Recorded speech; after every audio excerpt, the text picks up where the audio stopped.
Hello, friends. This is the DreamersLIVE podcast. We're so thrilled you're back with us. Today's conversation is entitled, It's Not That Bad. And hopefully after you listen to it, we'll all have a little bit more encouragement and hope and grace to move through the day. So let's get started. This podcast is a presentation of Pioneer Dream, celebrating 30 years of moving stories for our corporate, nonprofit, and entertainment partners. Well, hello, dreamers, and welcome back to the DreamersLIVE podcast. As always, we are so thrilled that you're here.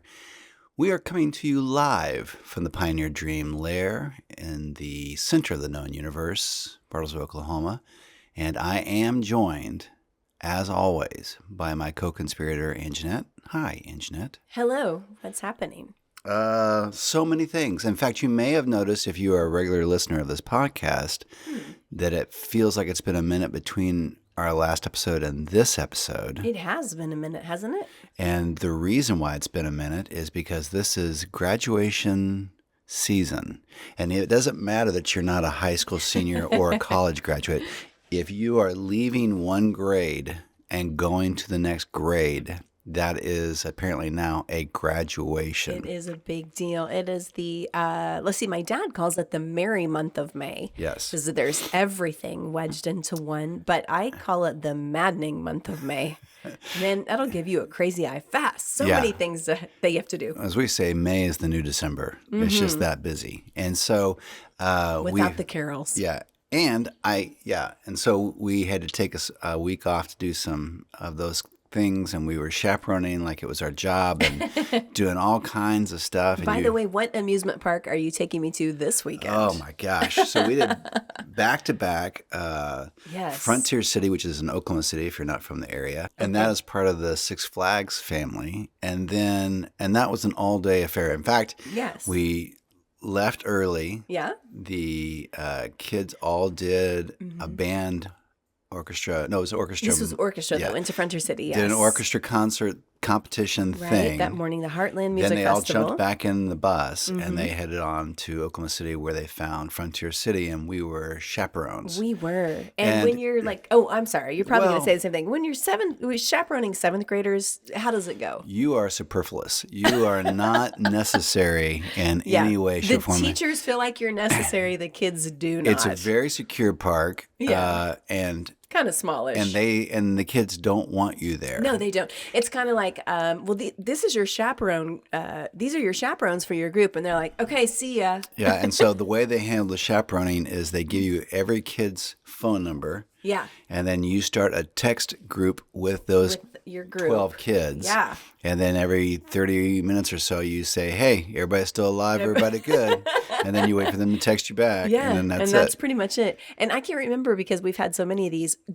I got the group with our daughter in it, but you got some random guys? I got a bunch of boys. Okay. And they were cool. And but what's funny is, so at the end of the event, they're supposed to show up to this one area in the park that has a big stage, and that's where they were going to award. That's where they did the awards for the music festival earlier in the morning. That they had competed in earlier in the day. So like hundreds and hundreds of kids. So I know that, we have multiple middle schools here in the Ville. And so it's a combination of kids that go to our daughter's school, which is Central Middle School, and the other middle school, which is Madison Middle School. So the ones that go to Green Hornets. They're Green Mustangs. Oh, and it's not that anymore. Everyone's a Bruin now. Okay, well that's good. So anyway, the kids from Central are relatively aware of us and familiar with us. The kids from Madison don't know us from Adam. Right. So at the end of the day, I stood in this one spot to help direct kids because it wasn't really fully apparent where the stage was. Okay, yeah. And as the kids came by, I was like, okay, well, you guys need to go down this way. Here's the stage area. And if they were from Madison, they just looked at me like, why is this strange man telling me where to go and barking orders at me? And please leave me and stranger danger. That's too So funny. we did all that. One weekend, and then just 7 days later, but in between the 7 days, we had a band concert, an orchestra concert, an awards ceremony, concert. and about 17 other things. It was a good time. Yeah. And then on Saturday morning, I dropped Evangeline off at the school at dark 30. Yes, And 5:30. they ate donuts and got instructions and all wore the same band T-shirts. Yep, and And this is her divided up band. bus assignments and decided who they were going to be with for the entire day and all that kind of stuff. And then you and I got in our car because we're not bus riders.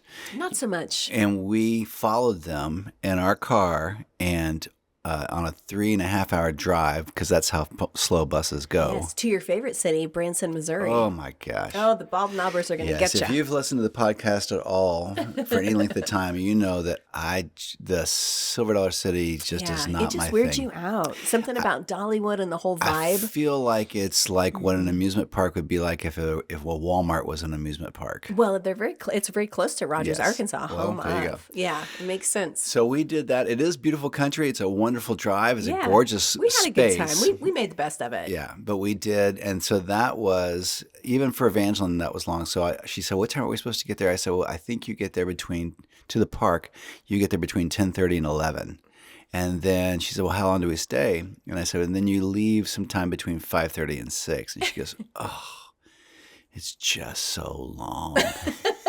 But of course, when it was time to go, Oh man, my we had gosh. to go. Well, and then the way theme parks are now, unless you have the fast pass, you know, Yeah. it's nothing to wait an hour and a half, 2 hours for a ride. It's really uncool. They were there for 6+ hours. They rode 4 rides. 4 things. Yeah. That's right. And we had a chance to eat. I mean, the thing I like about Silver Dollar City that's kind of fun, which I know you don't love, but there's like shops and other things to do other than the rides. So while you're waiting, the kids are in line, you can So go country shopping. So what you're saying is, what you're saying is the highlight is if you can't ride a ride, at least you can shop. You can give them more of your my money. Gosh. I know. It's Thank you. awesome. Yeah. Anyway. And there's a monopoly on the food, so all the food is, incredibly expensive and all that kind of stuff. exactly. And you have But to we wait in line for that still- too. On the upside, we had fun time. On And the it upside, was the like kids still want us there, so They that's did. the upside. That's right. The band kids, we had a good time. We told them we were going to stay with them and that we would stay 100 feet back. And we So did it was good. we had great weather. It wasn't too hot. and Yeah, it was all it was good. really so, nice, So but I anyway, think that's we're why we toward- didn't do a podcast. And so- That was a long story. And finally, 7th grade is done. Woo! Finished yeah. yesterday, and I think we're through. We've got one more teacher luncheon we're going to help throw Yes. on the last day for teachers this Friday, and then it really will be summer. And that's Right. when we get into musical theater season. Yes, That's a whole that's other whole- deal. It's a whole other thing. But speaking of which, we're approaching holiday season 2. We've got Memorial Day coming up this weekend, depending on when you're listening to this and all that kind of stuff. Yes. This would be an excellent time to take us with you On your trip. on your trip. Listen to the Yes. podcast. There's probably a couple of these you have not caught up on. We'd love to stay with you on that. That means we need to be lively enough to help keep someone awake Yes. in the car. Well, and I tell you what, not just this podcast, but we have a mini podcast. Oh, that's right. Got a Minute mini podcast, which is really funny and entertaining, and it combines a funny story with one of your original songs. We even have talked you into being on the podcast and giving us like a behind the scenes moment, Yeah. behind the music with VH1. It's pretty fun. I like the songs that you pair with your stories. Yeah. They're pretty, it's a good combo the way you put them together. So and the whole there's- thing is how long? Like 15-ish Yeah, it's like minutes? 15 minutes, and there's like the first 4 episodes are up, and it really is entertaining, and a lot of you are listening to those, but it's great if you just need a little thing while you're running errands or on a lunch break or a smoke break or whatever, whatever you're and doing. unlike the conversations we have, which are always enlightening and entertaining, Yes. these are just stories and songs. And so it is like a little 15-minute entertainment piece. Right. So it's a great listen if you get a chance. And we do have another DreamersLIVE event coming up. We're in a bit of a stretch. We know how busy May is, and so we don't really want to complicate people's lives by adding to more of that. It's like Right. December. So we decided to not do an actual event, live event during May, We but did we one are May doing 2nd, and then yeah. So we're doing one on, I want to say it's June 27th. Yeah, I feel like that's right. Yeah. Yes. And that will be back here in the Ville. So mark your calendars for that. And as always, if you'd like us to come and do a DreamersLIVE event with your group, we'd love to do that, even if it's an away game. And if you can get, 15-ish, 20-ish people together, that's a great size to do something. And we can come to your thing and do all that stuff. Yeah, we'd love to do it. Yeah. And finally, That's what you think. we love hearing from you guys, and we get a lot of feedback from you, especially when we see you guys live and in person. But maybe there's something you wish we would talk about. So maybe you've made an observation or there's a question you have or something like that. So you can always message us. You can send us a text message on the podcast itself. There's a little thing there. It should say to text us or whatever. And so just send us a message and let us know if there's something you want to talk about. And we're never at a loss for things to say, but but we would love your input. Yeah. That's cool. I was thinking this morning, because it was beautiful enough to be outside for so coffee. pretty right now, So even though nice and I cool. generally get up quite early, it was still really pleasant. So I got outside, and there was something about just the whole thing about being outside in that moment that, I don't know, it felt hopeful. It felt, Oh, that's cool. yeah, it was engaging. And it was like, I think it's the sun coming up, and and so you feel that on your skin, and you know that that's life giving into itself. Sure. And I was just thinking in so many ways that, this is obviously it's a challenging moment in history. We're all aware of that. If you've listened to the last couple of episodes of the podcast, you know it's been challenging on a lot of different levels. Yeah. And those are all really, really important conversations. And I hope that even though they're difficult and challenging, that we've handled them in a way that is kind of hopeful, and you end up leaving the podcast feeling better than you got there. Yeah. I feel like that's always our goal, even if we're being like very honest about something, that we're only sharing those things once we feel like we're on to some things that can help. So.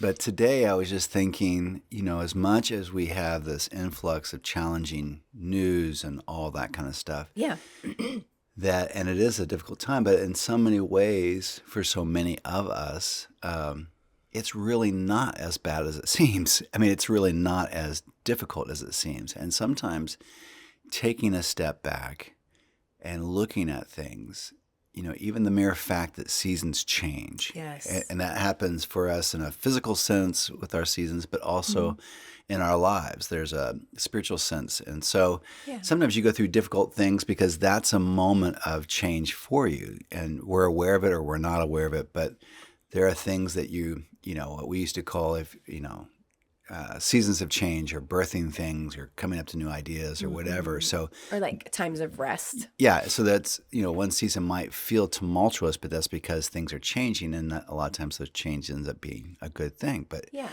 I was just thinking today that there are still so many signs of life, so many signs of hope. Think about as spring comes on and you start to see those first few buds pop from a tree, or you see things kind of break back through the earth, back through the ground, and you start to see, oh, there's growth, there's good stuff happening. And I've been struck by that today, that things are not as bad as they seem. There's a lot of good that is happening.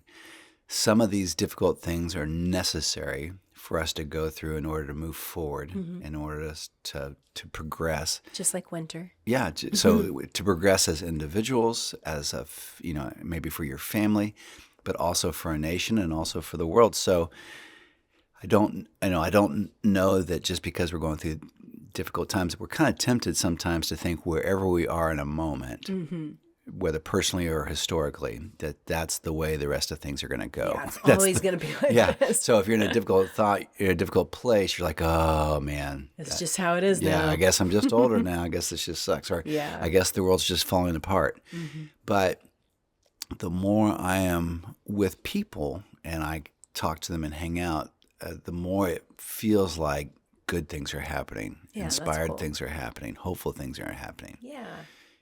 And so even today I woke up and, we live in a very physical planet, and we have these physical bodies, and most of us would probably be in some place where we would say, I wish this thing was working better than it was. Or, I wish this didn't hurt as bad as it does. I wish I looked different. I wish I was a little bit taller. I wish I was a baller. I wish my skirts from last summer fit me. Yes. Yeah, so there's all that kind of stuff.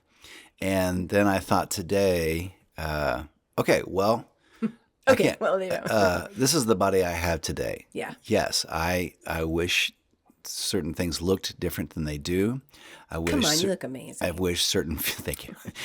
It's just a ploy for a compliment. I knew it. No, I wish there were certain, pain things that were resolved or physical things that were resolved. But today, this is the body I have. Yeah. I'm going to make the most of this body. I'm going to be grateful for the things Is that why you're wearing a half top? That's it. The crop top never goes out of style. You guys should see it. Yeah. It's really cute. It's really the belly hair that I think makes the whole thing, work the best. But yes, I do like the belly hair. yeah, but there's something about that saying, okay, this is what I have today. This is what I want to work with today. I want to make the most of this whole experience and this process, and be thankful and grateful and hopeful in that whole thing. Yeah, definitely. No, it's good. It's such a good reminder because we talk about perspective. It's Yes. all perspective, but that's true. Yeah. It's sort of like, well, there are some people who didn't make it to today. Yes. And so what are the good things that I have in this day? Yeah. And if you can try and have the grace enough to reframe it, it can definitely change your outlook for sure. So Well, and we've talked about this concept of gratitude, or God, I'll say it again, even though I don't want to say it. why don't you even say it? Journaling. Oh, dude, Yeah, yes. but the whole I'm a I don't bad like journaler. some of you guys are so good, and you're so much better human, so much better at being human than I am. are, yeah. And you journal things and you do all that kind of stuff, and maybe even go back and look at it. I don't know. Yeah. But there is Are something. you supposed to go back and look at it? I don't know. Okay. Well, Maybe 'cause- that's the freedom, is thinking no one's ever going to see this. But that's probably what Jane Austen thought, and then she died, and everyone went through her stuff and found all these amazing things. so true. Same with Emily Dickinson. Wow, she can write. Wow, what's this all about? Oh my gosh. Hey, Brad, look at this drawer. It's got all these writings in it. The other day, I have a little notebook on it that I got at Dollar Tree. You know, I love the D tree. You do. Oh my you gosh. and our daughter. What would we do without if the we D inherited tree? $1 million tomorrow, I'm Yeah. still pretty sure. Oh yeah, it doesn't have anything to do with wealth. You ran We into just somebody like love that. You were telling me the other day that you went to the Dollar General, to the DG. No, I don't go to the DG. It's Dollar Tree. Oh, Come I'm sorry. on, dude. Oh, please. I Okay, didn't know you were slumming it. For those, Yeah. well, it's not that Dollar General's slumming it, but It has a smell, though. It does have. It's like somehow it has this industrial cleaner smell that, It does. that is the same if you went to one in California or New York or Bartlesville. They're a little bit dank. The lighting's not right. The lighting's Something always is- not working. Like Do you there's wanna whole know- sections of light, I no matter where you go, they're just out for and some in reason. terms of like merchandising and the way the shelves are set up, it's sort of like they'll be like cleaner next to the food. I mean, it's just there's And something about the always way it's too much product for the shelf space. exactly. Yeah. And then like the mops will be next to the baby Like, are clothes. they getting a run on the store every day for socks that they gotta put every pair of socks they have out there? Yes, You know? they do. And it's going to be by the Gatorade, which doesn't make any sense. Right. Like, I don't know why it bothers Yeah. me, but aesthetically, it could not be less pleasing. Yes. But do you want to know something funny? Okay, you know how Dollar General, their business model apparently works for everyone else because they're everywhere. Of course, we live in, Oklahoma, for those of our listeners outside the state, there definitely are plenty of cities in Oklahoma and urban Yes. areas, but a lot of times there's quite a bit of space in between them. For instance, we live in Bartlesville, so we're about 50 miles from the next bigger city, which is quite large, which is Tulsa. Right. But there are beautiful like prairies and landscapes in between, but there's always a Dollar General, one or two. Like it doesn't matter. Well, and you could literally be anywhere and be like, "Oh my God, we're not going to make it." Wait, there's a Dollar General. there was some city that we had to go through Yes. the other day that it was this is just what a I'm trying to- nothing store, It nothing was city. nothing, but there's a Dollar General. There'll be like 2 cows in a Dollar Yeah, General. 2 mules and a cow, It's and there's a Dollar impressive. General. But somewhere, I think it was on the way to Branson, to Silver Yeah, Dollar City. makes sense. I saw something, and guess what it said? It was a nicer looking store, but I noticed because we're, font people, we notice.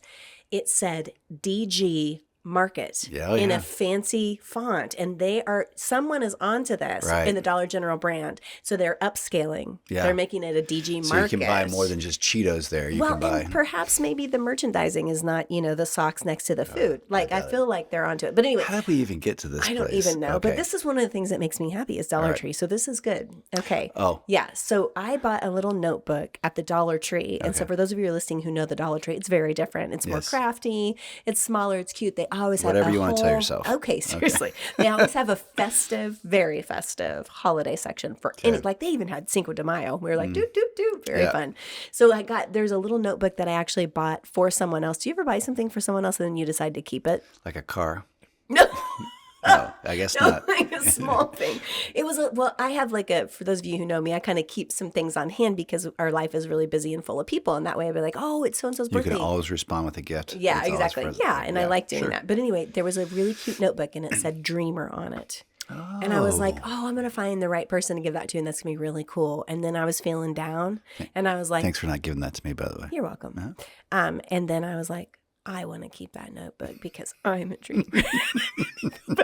It made me feel better. Yeah. But I decided it's a daily affirmation for yourself. Yes. Yeah. I think roundabout we did some podcasts about tough times a few weeks ago. I was feeling pretty rough. And so I was like, I'm doing it. I'm going to start a gratitude journal. And I did. Yeah. And so I try to write down 5 things in a day that I'm thankful for. Yeah. And I haven't looked back over it though. But anyway, what was so funny was Evangeline, our daughter, 13-year-old, when your daughter's 13, there's not a lot that you can do that's cool. But she walked by, she's like, what's that dreamer book? I was like, oh, that's my gratitude journal. She goes, wow, Mom, you're so progressive. That's so cool. And I was like, well, you know me, just journaling over here. Progressive or old. I don't know. But anyway, she somehow was impressed that I was journaling. Well, I think it's so important because there is something about the physicality of writing something down, even against typing something. Or saying it. Well, I like saying things is good, but there's something about it. Saying things is obviously very important. We've talked about that whole principle, and you guys know that See It and Say It's a hallmark conversation for us. But when it comes to putting something in your consciousness, there's something about the physicality of writing it down versus even typing it versus even saying it. That's a whole different thing. They say there's a connection in your brain between your thoughts and the physicality of writing it down versus typing. There's something to that. So I got to tell you a quick side story. Hey, if this is all just about funny side stories today, it'll make people feel better while they're driving. It's entertaining nevertheless. My sister is a middle school teacher and she's awesome. Yeah. And so she teaches broadcasting and creative studies and yearbook and design and all of that. But she got handed a couple of general life skills classes, which they were like, she goes, what do you want to teach? They're like, whatever you want. So she was like, really? But she's really turned it Here's how to get over the man on Netflix. Share your password. Life skills #1. But she's really turned it into some really good stuff. But one of the things she has the kids do every day is like a journal right at the beginning. Yes. And they had to, this was at least last semester, she may have developed it further, but they had to write down, and I sub for her some when she's gone for trainings and stuff. So they have to write down 3 things that they're thankful for. Like one is something I'm thankful for today, something I'd like to do better, whatever. But there's this one kid and he's a sweet kid, but was just trouble. I mean, like never had his Chromebook, his computer, just was like slouch around, being 10 minutes late and just have a bad attitude the whole time. And so I would read his journal when I would sub and it would always say the same thing, which is so funny. It would be like, say something you're thankful for. And he'd say, my Jesus, he loved me. And I think it was just because, I mean, it's sweet. Like someone has told him that. And I was like, you're right. And that's great. And he would just like leave off the S and stuff just because it was so much work to add the S. But it would say, so next time I'd read it, I'd be like, my Jesus, he loved me. So if you're having trouble, words to remember. You're having trouble in a day and your gratitude journal is empty, you could be like, my Jesus, he loved me. That's also how you know you're in Oklahoma. That's so true. Anywho. Well, there was a thing that we did, and I think we've talked about this a little bit, but there was this thing that we did maybe even 10 plus years ago where we did a book club event, and there were probably only about 8 of us involved. And it was for this thing called Storyline, I think was called Storyline. Yeah. Don Miller, guy who wrote Blue Like Jazz. Yeah. That's kind of how he got into So this is a really interesting thing. And, you know, I always think that if you read a book that kind of has like it's a help book of some sort, like how to reorient your thinking about X, Y, or Z, like we've read a number of those. If you take away, kidding? I've always got 6 going. Oh gosh, Lord help me. If you take Jesus, he loved me. My Jesus, he loves me, and then he sets the trash can on fire. You're like, dude, hey, why don't you take some of this into your behavior? Ask Jesus to help you put that fire out. Stop smoking in here. So. He's done a lot of stuff, but I think if you read a book that kind of is like a help book or a self-help book and you get 10% of that book. Right. There's Just a 10% of that nugget. can help you. To me, that's a great ratio. You're not going to get all 10 steps. Yeah. I know that it says 10 things to do to save your life and make you a better person. And all Yeah. that. But if you get the nugget. But if you get one thing out of it, you can take Don't you away. think most self-help books, when you read them, and actually I'm a fan, like anything that'll help, but I'm looking at those nuggets you hold on to. yeah. But to me, I feel like basically someone had a good idea. They get some revelatory thought and they're like, oh my gosh, this could really help people. This helped me.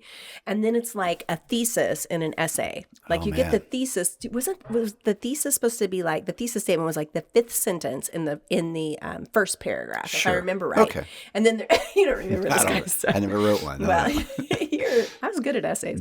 Essays, as Evangeline calls them. Anyway, and then there's all these other paragraphs, sort of, examples of what's going on. So to me, the self-help book is sort of like, once you get the thesis, you're like, we're good here. And then there's the rest Then of the they've got to book. spend the next 200 pages telling you why In that fact, makes sense. I have read many self-help books that I get the thesis of it in the first three, and my brother does this too. We joked about it. You read like the first 3 chapters, you're like, good. Got it. Good. Moving on. I don't need the rest of your book.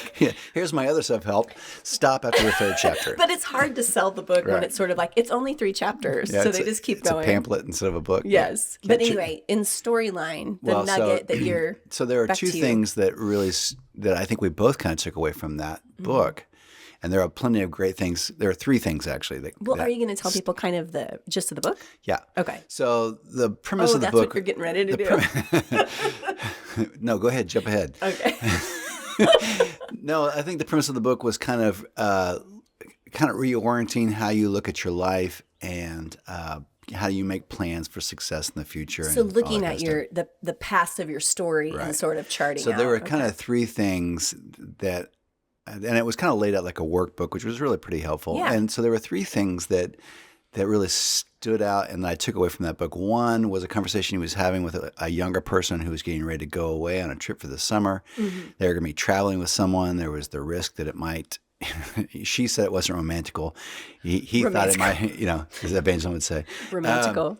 So he said, what is it you really want to do with your life? And she laid out this plan, this master thing. I really want to, whatever it was, I think being a doctor in a specific place in a specific thing. And she was really passionate about it. He said, this summer, when you're on this trip to the Incas or whatever, don't do anything that would interrupt that plan for your life. Oh, that's so in other cool. words, there's a good chance you could go into this romance thing with this guy and all this kind of stuff. And if you weren't careful and you weren't paying attention, you could make some decisions that would actually get in the way of your longer plan. Yeah. So that's good advice. Don't do anything today that's going to stop you from doing this plan. And I thought that's pretty good. That's good. Like if you want to be an Olympic gymnast and you've got some tryouts coming up in the fall, don't go somewhere where you're going to break your leg. Exactly right. Yeah.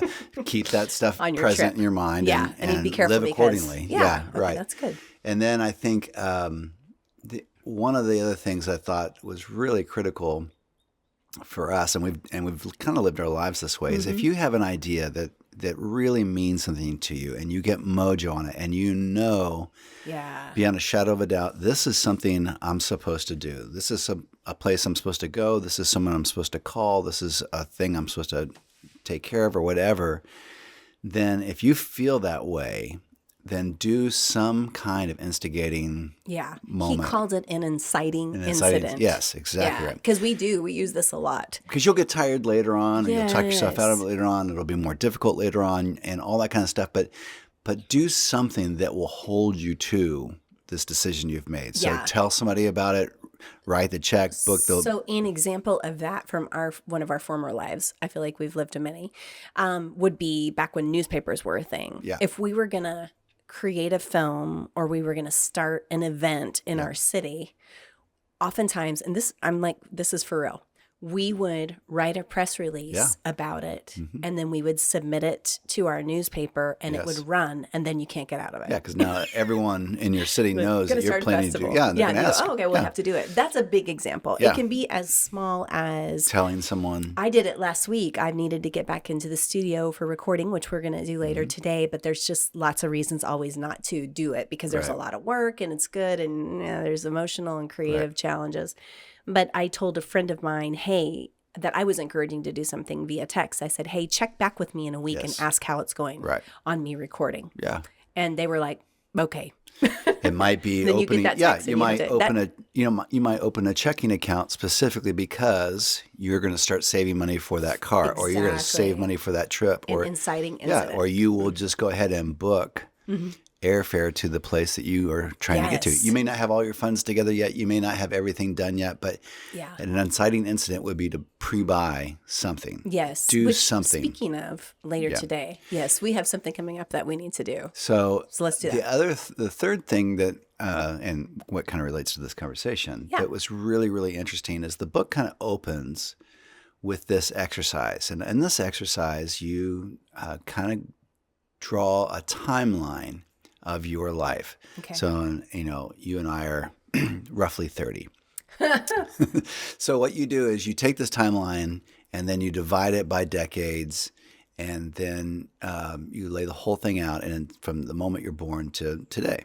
Okay. And you say, you go back to the first decade of your life, the first years of your life, and you write down every monumental moment that happened in that year and remember. that decade. So the day that you accidentally peed yourself when you were in kindergarten. Oh my gosh, it didn't go back that far. No, I mean, all those things. But it Yeah, was like it did. graduated from high school. Yeah, or embarrassing things, good things, bad Yes, things, my all those grandmother things. Yeah, died, and then when you put on the timeline, if it was a thing that was quote positive, you put it on. You would draw your line going up from the timeline, and you would list that thing, and you would draw that line at a length of kind of 1 through 10. So if it was extremely positive, it was a 10. Okay. If it was pretty positive, it was a 5. If it was a negative thing, same thing. You would put the line underneath the timeline straight down, and on and on. And so you go through your entire life. This is the day I got married, obviously a 10. This is the day that I lost my job. That's a -5. Yeah. This is a positive 6. And everything so if you go through all your life, from childhood through high school, through college, through, all the way up till today, and you map that whole thing out. And I remember going through that experience and thinking in that moment that the last several years had really been challenging and very, very difficult. And if I had to shade it, I would have shaded it more on the negative than the positive. Okay.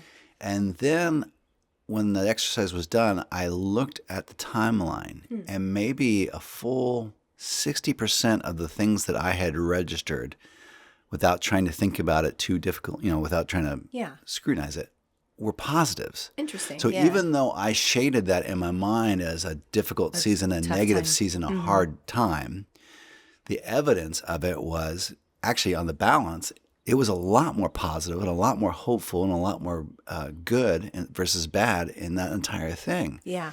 And so scientifically, we know that the negatives register at a deeper level than most positives. And part of that is a protection scheme. So we register negative things in order to learn from them, to protect ourselves from repeating those negative things later on. I burned my hand on the pot on the stove. I register that now. Yeah. So if you go back to your childhood, there's some really great sweet memories, but a lot of the things that are stark to us are the painful things. Yeah. I got stung by the bee. I got sunburned that trip. I broke my arm. I do all those things, and those really, and that's intended at some level, they suspect, To protect to be you a for the next time. protection mechanism. So that requires, because the negative is so much more readily available, that Right. requires us to make a physical effort or an intentional effort Yes. to go back and recall the positive. Yeah. So That's cool. when you are writing down daily, as you are, 5 things that you're My Jesus, grateful he for. loved me. My Jesus, he loved me. And and that I'm not teaching middle school today. Not everyone can write that down. Some people are teaching middle school. God bless them. But there's something about that is reorienting your mind. Like the neural pathways, everyone talks about Yeah, that. or taking the positives and lifting them up into a conscious level. Yeah. That is really, really helpful. Yeah. And I think that's critical. Yeah. In that process. Yes, I think you're right. And that actually brings even more meaning to my very, very woke gratitude journal. Dreamer, you're such a little dreamer. I had an experience yesterday, which was interesting, where I sort of like tried to reframe something in advance. Can you reframe something in advance? Sure I you framed can. it in advance. Yeah. But yesterday was the last day of 7th grade for our daughter. Yes. And because we're very involved in the schools with DreamersCLUB and our DreamON future planning series where we bring in professionals, and then we're there all the time, a couple times a week at least. We know all the kids. And then I do some substitute teaching as well, so I know the teachers. And I get very sentimental because every year has different teachers and it's kind of this whole thing. So yesterday was graduation or promotion for the 8th graders. I was going to be helping with some things at the school. Yes. And I thought to myself, I woke up and I was like, ugh. I get like this. like You Snoopy. were bracing for the emotions I was of bracing the day. Bracing for the emotions of the day. I was like, oh my gosh, it's the last day of 7th grade. Like I've always thought that way. Let me get my Kleenex. I know. It's like, oh, it's the last day. I'm going to miss everybody. And the truth is like, we're all tired and are ready for a break too. Yeah. And then I knew it was 8th grade graduation. And then it just occurred to me, I was like sort of getting ready for the day and prayerfully. And I thought, this is not our daughter's 8th grade graduation day. And we are not saying goodbye because I can kind of take that on for everyone and understand how they feel because I'm empathetic. And it was like, today is a great day. We still have one awesome year left at this school. Yeah. We're going to celebrate. I'm talking to myself. I'm like, you're going to celebrate and have a good time. And then I went in there and I was around all the emotion and everything. And I was like, this is great. Mine. This is not mine. Well, this is not mine. I don't have to carry it. I don't have to carry it. I can be around for the people that are experiencing that. Yeah. And then it was really quite joyful. I cleaned out the parent support group closet, got it all ready for the next year, saw some people. It was good. Isn't that a healthy thing when you can... Today's not my day. I don't have to experience that in advance. Isn't that a healthy thing when you can say that? Yeah. You know, there's something about being empathetic, which is really, really important. And we can help carry those things for people and, and it puts us in their place, which is really amazing. But there's also something to acknowledging that there's more than enough challenge, more than enough pain to go around. That there'll be another day where I have to carry something. But today is not that day. Yeah, exactly. And so Today is not my day this is for not that. my pain. I don't have to carry this today. This is not my nervousness. I don't have to take this on today. Yeah, this is not my anxiety. I don't have to carry that today. That was one of the things for me that was that is most difficult about social media. Yes. And why I really have to guard myself. So for me, I don't, the way that my feed is kind of structured, I don't have a lot of political stuff on it. Right. It's a lot of parents sharing pictures of their kids and different stuff and that kind of deal. And there's plenty of the other, but for me, when you have, because we know so many people, we're so popular. Well, I'm just kidding. Yeah. But I probably do have, I don't know, 2,500 Facebook friends and from all over, just, something like that. I stopped counting at 6,000. So I don't know what you have, but that's fine. Whatever you want to do. But I guess what I'm saying is every day someone is dying. Yes. And every day someone is diagnosed with cancer. And so for me, because I struggle with this, I would be, scrolling around or whatever and looking at the happy things. And then it was like, oh my gosh, someone lost their child or someone. And that is going to happen. And that is terribly sad.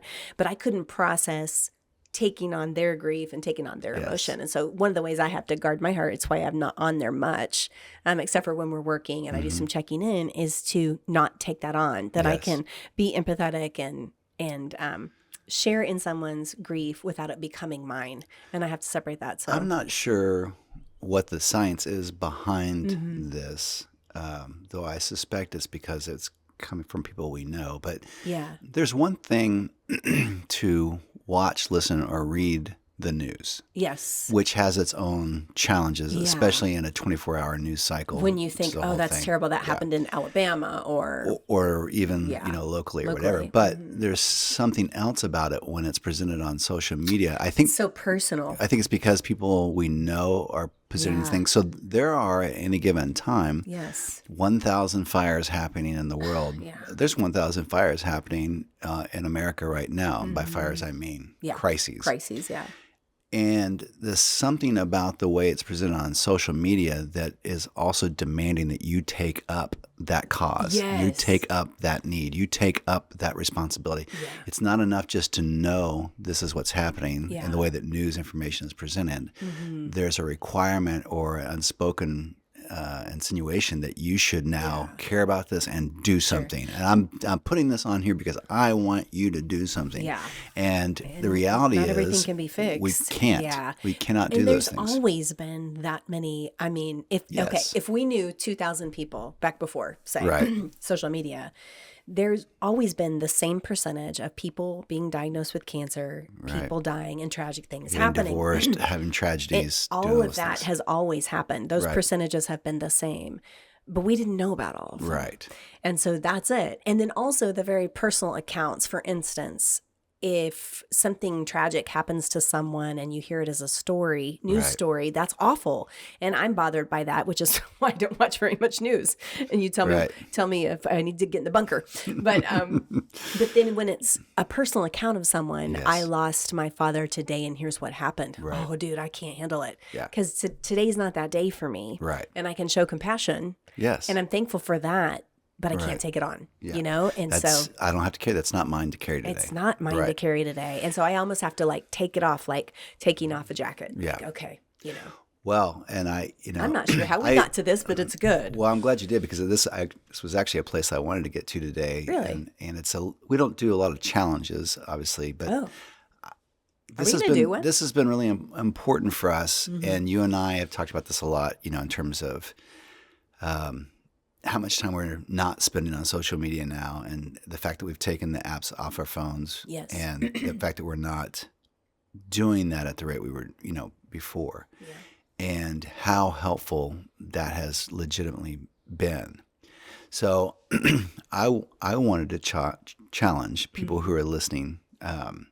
We're doing a thing now, and we've kind of, it's, you know, because of the school stuff and because of our daughter and a couple other things, it's been easy to lose track of this. But for 5 days, I would like to challenge you that when you get home, that you just set your phone aside. Okay. Set it on the table. Yeah. We have a little table. We have a little table right by our front door. Yeah. Where you put your keys in your wallet. That's and all away from where we hang out. Yeah. Mm-hmm. Put your phone face down on that table. Mm-hmm. And for 5 days, take an intentional break from social media. It's graduation season. I know you got to get through this weekend and post all your kids graduating and all that kind of stuff. That's great. But the notifications will still be there if someone's trying to reach you or whatever and all that. And I know that a lot of you do affirmations and all that kind of stuff for other people and all that stuff. But for 5 days, try and stay off all social media. And for 5 days, try when you get home to simply put your phone on the table. Yeah.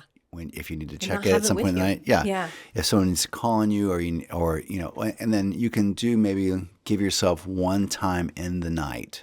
Okay. Before you go to bed. Yeah. To make sure. So if you go to bed at 10 o'clock, maybe at 8 o'clock or 8:30, check your phone in case there's been some text message or phone call or whatever. Yeah. That needs immediate attention. But learn and experience again what it is to not have a phone in hand's reach, to not sit on the couch and watch a show with the phone with you, and to not scroll while you're watching something or talking to someone or doing something. And it will be difficult for a lot of us because it's just a default. And that includes texting. Yes. I mean, because texting is the same way. It's also, texting is great, and it's how I stay in touch with a lot of people. Right. However, if I am having, and this is what we try to explain to our daughter, and then we don't always do it. If I'm having an ongoing text conversation with someone, but it's family time, and we're hanging out, and I'm going in to check that and respond, I am pulling myself out of what's most important to me, which is our valued time as a family. Your phone is a small portal into a different world. It is. And it takes you out of the present. Even when it's a fun text exchange, I'm not saying any of those things are bad. I have great text circles with people. Oh, yeah, for sure. And they're funny, and I stay connected with my family that way, and on and on and on. But there's something about the phone and the device specifically that are a challenge. Yeah. And then the apps that go with it are a real challenge. I thought it was really interesting the other day. Luckily, our daughter doesn't listen to this. Anyway, and it's not her fault. It's trying to guide a younger generation through Right. things that adults struggle with, which is technology. And we've chosen to not let her have a phone yet. And this is a topic of upset each day. Yeah. And she uses mine to text so we can keep an eye on things. We trust her. It's really just the attention being pulled away. It's really tough for adults, much less kids.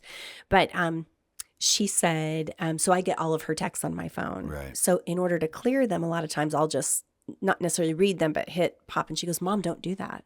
And I said, why? She goes, because then it's leaving them on read is what they call it. Oh. And so she goes, they can tell that I read the message and didn't respond.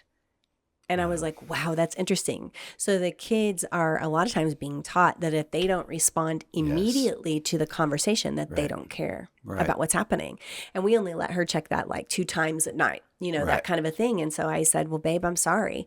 Your friends will have to know that we're not going to respond immediately. But adults do that too. We get a text, we think, oh, I got to take care of that immediately. And this is not what we're talking about, but it's also part of it because of this conversation, even on the texting thing. So she spent the whole entire day at the theme park, amusement park with these kids. Yes. Then she got in the car and she immediately wanted to start texting them for closure of the day and some photos. Which I sort of understood. Send the pictures. But it has the exact opposite effect of what it's supposed to. You think in some ways we're staying closer in contact. What it really does is produce a certain level of isolation and a certain level of inability to exist in a healthy way without being connected to other people. Yeah. And to say, if I don't tell somebody that this happened, did it really happen? Yeah, exactly. If I didn't tell somebody about the sunrise or the sunset, did it really happen? Sure. Did it really mean anything? Well, and so we can't be in a healthy relationship with ourselves with a contentment unless it is somehow negotiating and affirmed by other people. Now, when you're with those people, you may not be able to have that same relationship, but you can have it electronically. And so it's actually creating it's a disconnect. It's a surrogate, Yeah, and because it's becoming strictly through just electronics, it's actually creating more isolation. It's creating more separation. It's creating more distance and more oppression and depression in the process. It's so interesting. Yeah. And do you remember when you were a teenager, for me, I did not have a perfect family. We had challenges like anyone else, but from the pressures, especially of like middle school and high school, home was a refuge from that.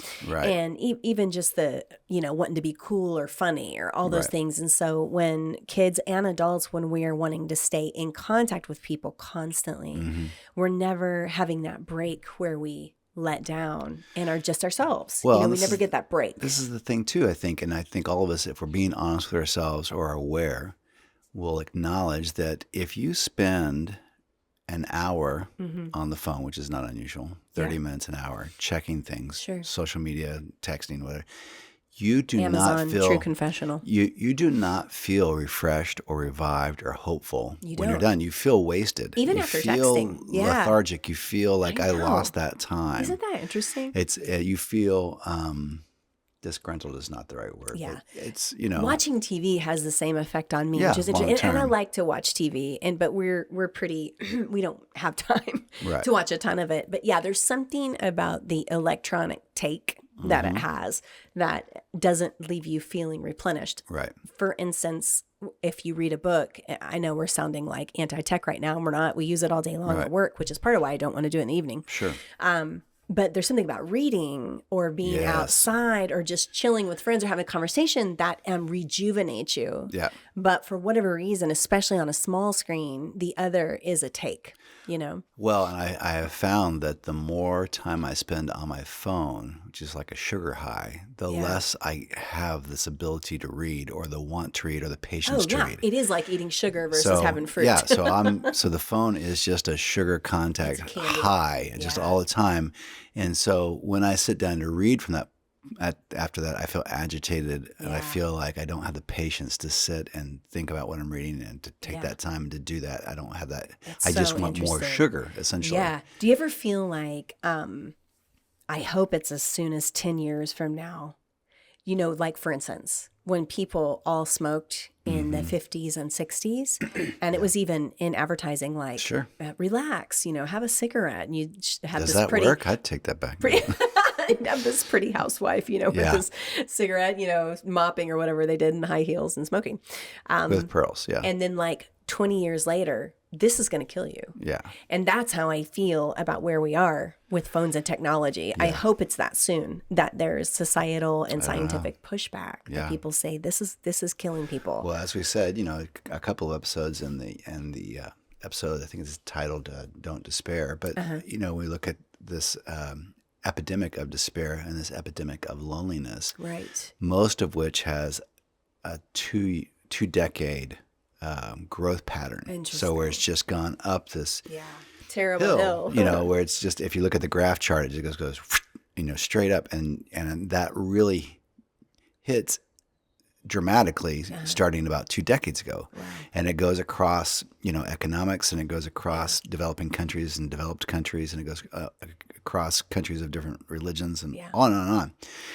And I think what's a key factor there? What's a common denominator there? Yeah. And it is this advancement of technology and this advancement of and phones our reliance on and our reliance on it. And it's having this negative impact, and the constant bombardment of news and crisis and fires and demand that you step up and do something. And personal stories. You get outraged and you do this and this and this is having a significant impact on us. Yeah. And as we started by saying, it's not as bad as it seems. There are so many good things happening right now in your personal life, and then your community and in your city, and I feel that. When we accidentally ran it. We were supposed to have a coffee meeting, you and I, yesterday, and when we got to the coffee shop, we ran into somebody we knew, and they said, "Do you have a free minute?" And not to talk about anything specific, but just to hang out. We said, "Sure." And so we're talking to them, and then 2 or 3 other people walked up, and I just thought the amount of life that is in this moment, and it was so life-giving. Yeah. And just in that, I felt hopeful because we were talking to other people and we were engaging, and they were enjoying it, and I could tell this really meant something to them to have this moment. And I thought, oh gosh, that's all fantastic. Yeah. And so it's not as bad as it seems. There's a lot of good that's happening right now. There's a lot of hope. I do think that we are getting fatigued with extremism and the extremism that's being demanded of us, like we talked about, I think, last time on the show. So I think that's all critical. And the further we get away from technology, for whatever reason, it seems easier to recognize the good that's actually happening and the joy that's actually happening. And there is something about getting outside, being a part of that. Now the seasons are changing, and embracing that and recognizing the good that we see around us. Yeah. So anyway, I know it's difficult for a lot of us. I know the addiction and the comfort we have with phones, but try it. Just try it for 5 days. Okay, so here's an idea. And to do it, I mean, when you have a phone, you can have apps and all that kind of stuff. So either put those apps in a separate folder or just delete the apps. Because if you want to, you can download the app again. It'll pick back up where you left off. Yeah. You're not losing anything when you sign back in on the app. So it's not like that. But if it's there, it's too easy to click it. It's a natural habit that we're in right now. If it's gone off your phone, you'll be surprised at how you can just move on. And the same goes for games, and the same goes for anything that keeps you on the device. Yeah, that's right. And for me, a lot of times it's Amazon, which seems stupid. Oh, man. But it'll be, and it's not even any big deal. Like a lot of times I'm shopping for deodorant or something. I mean, but there's something about it. Yeah. Or something that someone else in the family needs, deodorant. No, I'm kidding, or whatever. But there's something about it, the same thing. But okay, so if someone were going to say, okay, I'm not happy about it, but after I get through graduation season this weekend, I'm going to do this 5-day challenge. And that would actually be a great time to do it. Start on Memorial Day on a Monday and try to make it through Friday. But would it be a good idea if they mention that to a friend, a spouse or a friend, to say, hey, do you want to try this with me? I was thinking about that. There's some accountability. I don't think you need to be the person who's like annoying about it. Who goes on social media and says, hey, I'm taking a break from social media for 5 days. I just need to get away from you guys for a little bit. I hate those posts. I'm like, just do it. Shut it, man. So I would say, on the social media accounts, it's not necessary. No one's clinging to you. Actual, in-person But I would say friend. In terms of text messaging, like when you get home at night and you're going to take a break from your phone, I don't know that it's, you know those relationships better than we do, but I would say that, no, it's not necessary to tell people that when you if you choose to check in once a night and you respond to something, I don't think you have to be on call all the time. No, for everyone. And there's a new thing that we're into now where we feel like if we don't respond right away, somehow people We're are gonna hanging. leave them on read. That's what I'm saying. And a lot of times, people need us to not respond right away. There are plenty of good things that will happen. They'll figure out something for themselves. A lot of times somebody else will step someone else up. will help. There's all kinds of good things that can happen if we're not immediately responsive to something like that. Well, what I meant was if someone was going to, yes, I hear what you're saying. But so to to say answer to your your friend question, or your spouse, hey, do you want to try this with me? yes, I think Don't doing post that it. with someone Is good. Oh my It's like gosh! going on a diet. Like, hey, would do you want to? would you take off this sugar challenge with with me? me for 5 days or for 7 days or 2 weeks or whatever it is? I need help with this. Can we hold each other accountable? Let's both do this. For 5 days, let's delete our social accounts. Yeah. For 5 days, let's agree that when we get home from work, we're going to put our phones away and just give ourselves one chance to check it, For safety. sometime at night. Yeah. I like and I think the other part of that is turning the ringer or the tones off of your phone. Oh, You my don't gosh, need to be dinged every time someone thinks of you and texts something or No. calls or whatever. Right. So I think that's really helpful. And then if you feel like it's necessary, that I don't think you have to apologize for this. You can, in your response to a text message, say, hey, sorry for the delay. I'm trying to get better about putting the phone away at night, and I'm not going to be as responsive in the evenings as I I have used to actually be. thought about doing this, and I might do it. I have some friends that I text, and actually they're really cool. They know I might not get back for a few days, but I've actually thought about texting everyone in my family and all my friends and saying, I'm trying to get better about this. Yes. And so I'm going to be checking my phone once a day because I have been guilty of, I like to get things off my list. Take care of it. I think your phone is set up this way, and mine is too on occasion. I know it works for iPhones, that you can put it on Do Not Disturb. Oh, and you it show will me how to do notify the that. people. But then it says notify anyway. Well, that's only for people who are in your list of am I in your list? contacts, of emergency contacts. Or maybe in your list. I'll let you know. So, but what it says is that comes up. So I'll text somebody and I'll get a notification from them that this person is in a Do Not Disturb mode, and it just lets me know, they're already doing something. They're in a meeting, they're at a graduation, they're with their family, they're doing whatever they're doing, and they're not going to respond to me right away. So you could do that for the evening. You could do that for I the like evening. that. Yeah. To have you off hours. And I think with iPhone, you can actually set that up to be reoccurring. Oh, so that'd you be could just say From 6 to... from 5 o'clock in the PM to 5 o'clock in the AM, I'm on Do Not Disturb. like and then if that. it's a family emergency, it will know, you put them in your emergency. Yeah. emergencies, and then Would you that help would me allow will them you to help me break do through. that after this? Sure. Okay, cool. Yeah, I know you're tech challenged, so it's okay. I am, and I don't care. So friends, Yes. remember this. It is not as bad as it seems. There is a lot to be hopeful for. Seasons do change, and taking decisive steps to acknowledge the good that's happening will continue to create awareness and consciousness for you on that. That's really a positive thing. And then I think you will feel that and sense that more if you choose to take a break from your phone. And a big part of that is the social media stuff. Yeah. Take that challenge. Find somebody else. Ask them if they'll be willing to do this with you. Get off social media for 5 days at least. And then just feel what that feels like. Just feel what it is to not have that so persistently. And I would like to up the challenge with one detail. Oh boy. Try to make it through a weekend. Yes. Because we that's rely critical. on that a lot for entertainment or in moments of boredom. And if you can make it through a weekend, Just because you're standing in line at the grocery store doesn't mean you have to have something in your hand to do. you could talk to someone. Yeah. Right.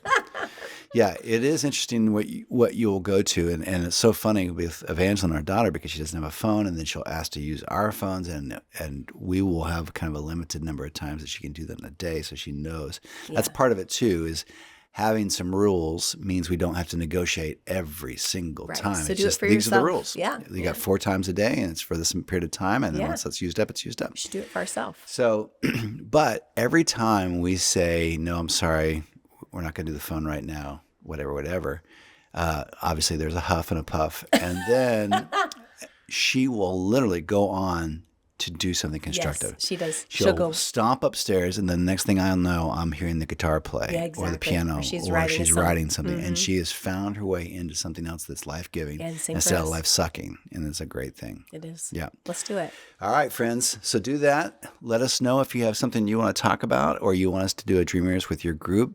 Please make sure you go to the other podcast, the Got a Minute podcast. So if you're searching for that in your podcast, it's just Got a Minute Mini Podcast. I think there's a hyphen between mini and podcast. Nice. First 4 episodes are up, and it's about 15 minutes long. And then, by all means, please take this podcast, share it with someone. If you want to do that 5-day challenge or 7-day challenge or 10-day challenge with someone, you can send this podcast to them so they get the idea, and then we'll just go on from there. I like it. And also send us a message. Did you do the 5, 7, or 10? And how did it go? We'd love to hear. All right, friends.